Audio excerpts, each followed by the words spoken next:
Welcome to the Daily Plunge. We're in the book of Acts. We're in chapter 16, going from verse 25 through the end of the chapter, verse 40. Now, last time we left our beloved apostle, Paul and Silas, they were in jail. And why were they in jail? Because they had cast out a demon from a slave girl, and her slave owners were upset that they were not going to have the money off of her, make the money off of her. And the rest of the crowd agreed, and they beat Paul and Silas, found guilty of corrupting their quote-unquote morals, and they were thrown in jail. And guess what they do when they're in jail? They're praying and singing hymns. They're praising God, and it reminds us of what Paul says to pray unceasingly, to rejoice and praise God in all circumstances. And while they're in there, all the other prisoners are listening to them worship. And think about that. They're in the midst of this, of being in prison. They're praising God and they're being a witness to others. And I would ask, when you're going through hard times, when you perhaps are in some sort of emotional or psychological prison, if you're going through something, are you giving witness to the power of God in the midst of that so that others can have faith?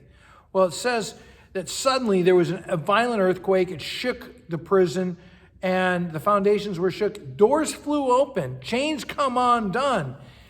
And all of a sudden, the jailer wakes up, and it's pitch dark, right? There's no electricity. Runs down there, and he knows that if any prisoners have escaped, he will be terminated.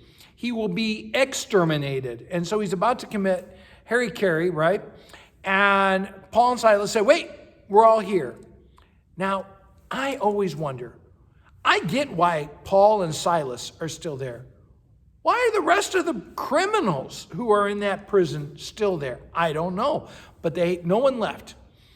And the jailer he checks the prison, and then he asks Paul and Silas, what must I do to be saved? And so he brings them back to his house. And that's what Paul and Silas say. They say, believe in the Lord and you will be saved, you and your entire household. And so they teach him about the story of Jesus, the plan of God's salvation, and to all the members of his household. And in the middle of the night, he asked to be baptized. And one of the things to think about is that they get baptized right there in his apartment, his house. Most likely it was some sort of apartment without running water. So they're all baptized. And when it's daylight, he brings them back to the magistrates. And the officers say, oh, well, I can release you. You've been beaten, so now we can release you. And Paul says, well, isn't that convenient? Are you supposed to publicly beat a Roman citizen without a trial? And now he's called them on their procedure, and now they're worried and they beg him to leave. So they want to escort him out of town. And after this, verse 40, something amazing is happening. Paul and Silas go back to see Lydia. Remember Lydia?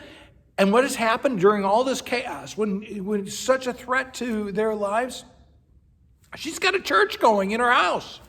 And while Paul and Silas were in prison, many, many people came to faith. And that is an incredible story. Thanks, friends. Have a blessed day.